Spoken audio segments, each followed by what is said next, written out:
Hi, this is Lakhi Singh, the property fixer, here to fix you and help you grow your property and your business affairs to the next level.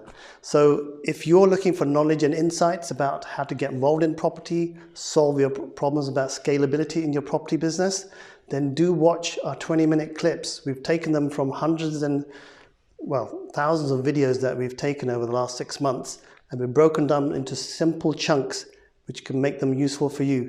So do watch and do subscribe to our YouTube channel underneath as well. Like Zita, Catherine Zeta-Jones, so we probably Right, assume that looking young lady, expat. But anyhow, he's a bloke, a hairy bloke, outside of the United Kingdom. And second part is, Zita, there is hope. The hope is that you can buy properties. We have specialist lender brokers who can facilitate mortgages and finance for people who are not in the UK. So that's the real answer. I think Lakhi is probably answering for UK-based residents. Zita, hairy bloke, is outside of the United Kingdom. So there is hope. You need to pick the phone up and talk to someone at Lakhi Singh's Alternative Business and Property Solutions community to get the answer. Right, coming back now to the lovely Sophia. Sophia, what are your projections and what do you have to say? Have you found credit file isn't an issue, or are you finding there's no issues with credit file? Everything is easy peasy when it comes to buying properties for you. And are you good at the numbers? So Lakhi Singh assumed, and we know assume is the mother of all misunderstandings. Is he assuming correctly? Are you analytical? Are you good at your numbers? And do you have a personality, or are you just something at the end of the screen? Well, firstly, what Lakhi was saying about having a partner, I do have a partner who is just as geeky as me with numbers and analytical skills. Data integrity is basically her bread and butter, her job, and she does property part-time with me. So I do have a partner, and she complements me in a lot of skills as well. So we make a really good team, and that does reduce quite a lot of risk with my company having two of us there. When it comes to my numbers and all that, I think that's where I get the most joy in the whole business, is when I'm crunching the numbers, because that's what makes me happy. So you are dry and boring. So he's got it the wrong way around. You don't have a personality. You're dry and boring. And yes, so the second part of that the question has been answered. You don't have a personality, but you're good at numbers. Should have been an account. What was your first question? First question was, are you analytical? Yes, you are. That's what you like doing. Yep. The second part of the question is, do you have a personality? Is that what shines through? Are you the interface of your company? Are you the one who does all the wooing, the talking, the chatting, the mixing, the mingling? I think so. 80% of it, I think, probably because I go out to networking or on LinkedIn, social media. I've spoken to quite a lot of investors or potential investors in the past 6 months. I went out for a coffee with an individual in Stirling who's got a property down near Luton. She spent money on coffee. Scottish, very tight with the money. Lakhi Singh, she spent money on a coffee with their client. I like that. Spend, thrift, likes to splash it out. Okay, so you splashed out on a coffee. So, and what happened? It was an individual, not an investor, but the other part of my business, the sourcing part of my business, and I had an individual looking to sell his property down in Toddington, even though he himself is in Stirling. And in this business, you need to have a personality or be approachable and to be able to develop these relationships as a trust, whether it's the investor buying the property or if it's the vendor selling the properties. So I think I bring in my whole, what I use in the classroom, that whole building up relationships. It's essential for all businesses and all fields whenever you're working, making those relationships. Okay, so what's the future then, Sophia? Where are you taking business? And I asked a question, you haven't answered it, regarding your credit file. Have you found your credit file is not really an issue, or have you found credit file matters have popped up, like lots of people that talk to us, somehow, something there, a telephone bill that got paid slightly late, it's on your credit file there, who's just hanging in there and disturbing your ability to get finance? Or are you clean? Is everything like, are you 999 on your credit file? What are you? Yeah, I was up top, probably 998 or 99, I don't know, 7 or something like that. When I was doing my credit check last year, absolutely fine. I'm mortgage-free myself. I don't live in debt. Well, having said that, interest-free debt is okay as long as I know I can pay it off. But I'm very cautious of that, managing and living within my means. And I would say for other people, I'm making caution and assessed risk. So I would say I'm a risk taker, but I take calculated risks. Calculated risk. Okay, so in the grand picture, what is the goal? Where are you taking business? Where are you taking, where's the objective? I know you next year, you say you got forecast. So where are you in this difficult market? What are you finding? Are you finding lots of deals, or are you finding lots of buyers, not enough deals? Or is it a balance, or is there imbalance in that? The money is there. We have lots of buyers, but then they're very cautious with the unpredictability of the economy right now and the whole furlough ending. So I've got some people who are like, just go find me a deal. This is my criteria, and go get it. And there's some investors who are saying, no, I need to see what happens first because the prices might come down. I mean, we've all seen the boom in the prices in the past couple of months. Right now, our strategy would be to try and get our investor on board where we could do flips, and then next year more towards Buytolet for our investors. We've set up Diamond Focus Investments. So the current business that we have is called Diamond Focus Properties, where we do the sourcing and managing the refurbs. Diamond Focus Properties. Yes, I like that. So Diamond Focus Investments is where we will look to get private finance and buy properties and do flips for our own business, but where we can offer non-interest based returns for our investors, which I believe, particularly in Scotland, makes me quite different to every other property company around here. That I'm basing my model on non-interest based investment. Okay, non-interest based investment. I like that. Has a sound of Islamic banking somewhere tucked in between the lines there. I like it. Okay, so non-interest based investments. Lakhi Singh, what is that? Does that mean anything to you? Down in the south, in the city, in the big square, sparkly square, sitting in the square mile, in the belly of the beast, can you get money without any interest? I think you've got to have some interest to be able to make money. First of all, sorry, just a bad joke. Like that. Okay. Have some interest.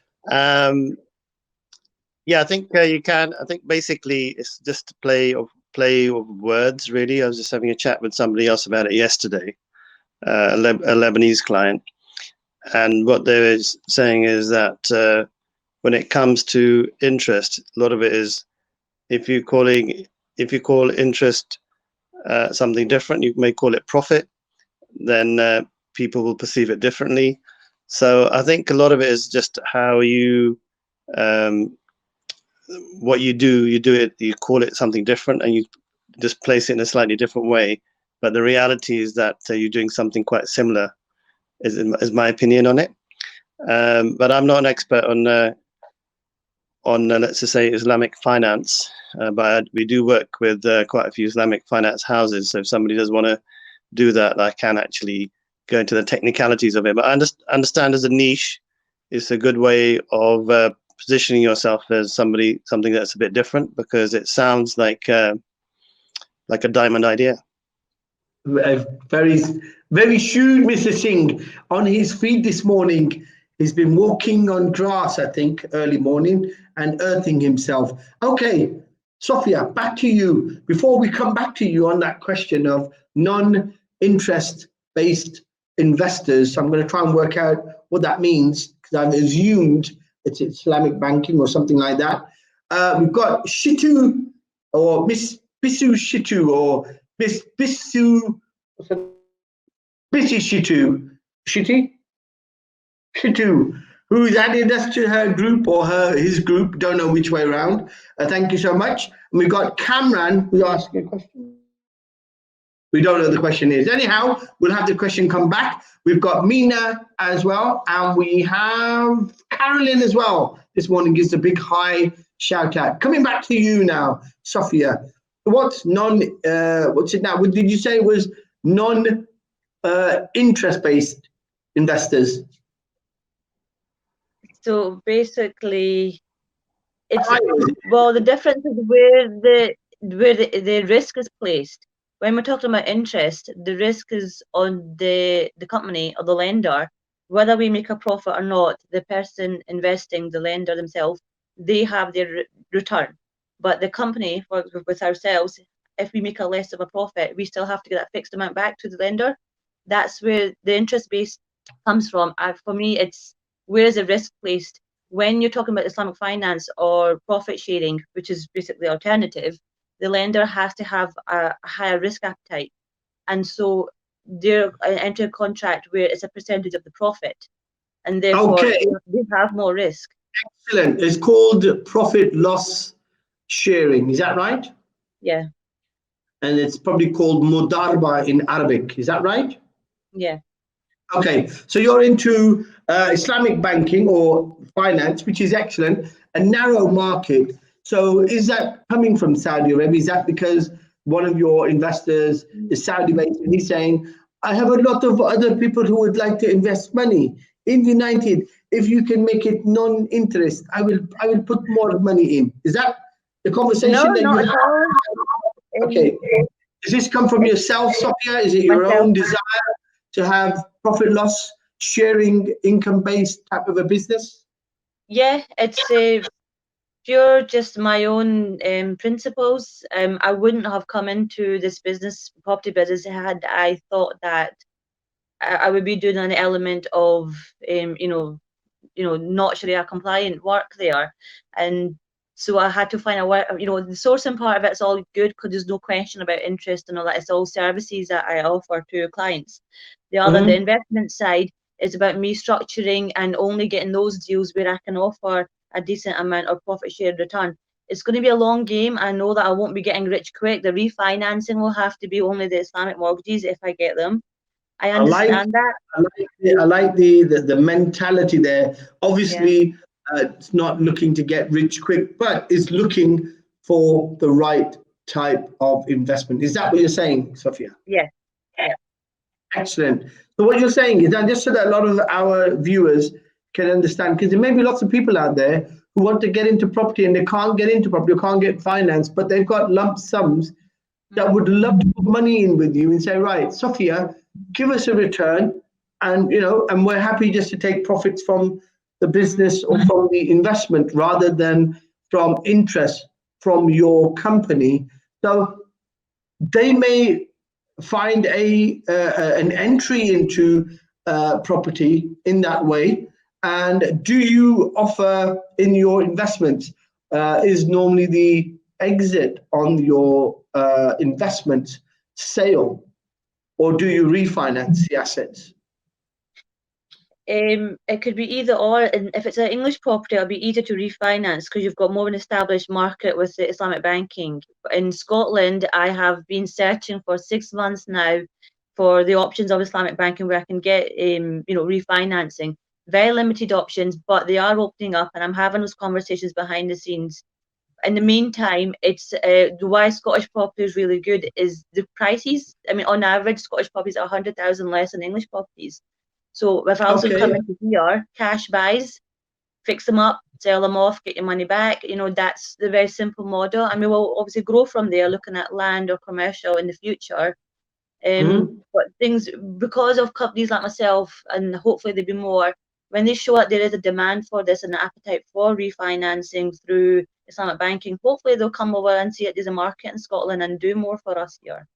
Excellent. Well, you may be lucky, because I think Lakhi Singh in his excellent databases has got a person who will probably fit like a glove your model. Lakhi Singh, is that right? Because I smell from, well, that's probably a runoff. Okay, Lakhi's gone. Me and you, Sophia. So we'll continue about him, ignore him, he's boring anyway. So tell me, Sophia, in your model, are you hinting or are you promoting your potential way of doing business to an ethnic community who are possibly more Sharia compliant and they want to use their money in a more sort of halal way? Is that also something that you're addressing? Are you marketing to people who are Sharia compliant or wise to Sharia law and want to use their money in a better way? That's my primary market, but not exclusive. Okay. I mean, obviously, I mean, Sharia law is not exclusive. Anybody taking an aspect of Sharia law to better themselves is always doing a good, but the question is that it's your primary market. So how do you use that? How are you marketing to that particular market segment? So there's two ways on that. There's obviously LinkedIn, because obviously lots of professionals on LinkedIn. I've got a high-profile individual from Glasgow reached out to me because he's seen my stuff on LinkedIn, and again his criteria is it has to be non-interest based. And then there's also in Scotland, I'm in all these Facebook groups where I have the Muslim community groups that we have here, and I've just started advertising in there. I know the key people who are in the communities, many people follow the community leaders in Edinburgh and Glasgow, and I'm making links with them. It's all networking and who knows me kind of thing. If they know me and what I'm doing, and I know that in Scotland there's not very many choices for investing in property for people who want to keep to their faith and their principles. So it's just telling them that, look, we've got this option here that I'm making for yourselves. Okay, that's excellent. Quick question for you. Obviously, this is coming from a left field. It's got nothing to do with property. Did you know, or do you know, or have you ever been in contact with a Braveheart? A Braveheart meaning? Means William Wallace or one of his followers. No, but I've watched the movie millions of times and I love it. Okay, excellent. Right. So you do know of him. I thought maybe you had some connection with Braveheart, or you know someone who's painted themselves blue and runs around with a sword or an axe in Scotland. There is an issue, though. I mean, there are the properties in Scotland are very limited. It's not like a heavily populated part of the world. I mean, I know you have little pockets. You've got Aberdeen, which is an excellent pocket for investment because the rental incomes in Aberdeen, because I've done a bit of research back in the days, in Aberdeen are somewhat very similar to London, because you've got the oil and gas industry there. Because of the fact the tenants and the professionals you've got in Aberdeen and type of investors, the rental market in Aberdeen. I'm not, because it's just quite far away from me. Aberdeen's at least 3 hours away from me, so no, I'm more Central Belt, Glasgow, Stirling, Falkirk, Edinburgh. In fact, I've got a lead in Edinburgh that I need to chase up as well. So it's just Central Belt here, but it's the most densely populated area of Scotland is the Central Belt anyway. It's urban area, so we do have quite a lot there. Okay, excellent. Okay, it's the last few minutes. It's the last minute rather. So we realize that you are the type of person to jump on a rocket ship and not look at the seat, which is good. You're spontaneous, you're analytical. You've got an excellent model there. I think you'll do very well. I think it may be a good idea for you to give Lakhi Singh a call in head office down in London and get introduced to people with a like-mind strategy, and you may find it's a benefit. I think, is Lakhi Singh going to pop up again before we finish? No? Okay, great. So the last minute, give us some inspirational part of your business, or something that you find is going in the right direction as far as property is concerned in Scotland, because Scotland obviously is a smaller market, a bit more incestual, I would say, in the sense of everybody knows everybody, so you don't really miss anybody, I think. So how do you operate in such a small, tight market and be unique as you are? networking and learning from each other. I don't feel like the property sourcers are my competitors. They're actually just business colleagues. I've done lots of learning from them, and just knowing that they've got my back and I can support them mutually is what's kept me afloat here, and has helped me push forward. It is the networking and the collegiality that I have with Scotland, because a lot of us do know each other, and it's that abundance mindset. There's enough for everyone to go around. Excellent. Okay, so with that, we're going to say goodbye, Sophia. It was a pleasure speaking to you, the property fixer. Obviously, you're not quite aware of the superpowers Lakhi Singh has, so you don't know about the sign. You will learn. So we'll speak to you later. Pleasure speaking to you. Do get invited on again. It'll be nice to hear from you. If you've got any particular questions, do come in. Goodbye from Lakhi Singh, the property fixer. Drive time, 8 a.m. to 9 a.m. every morning. Thank you.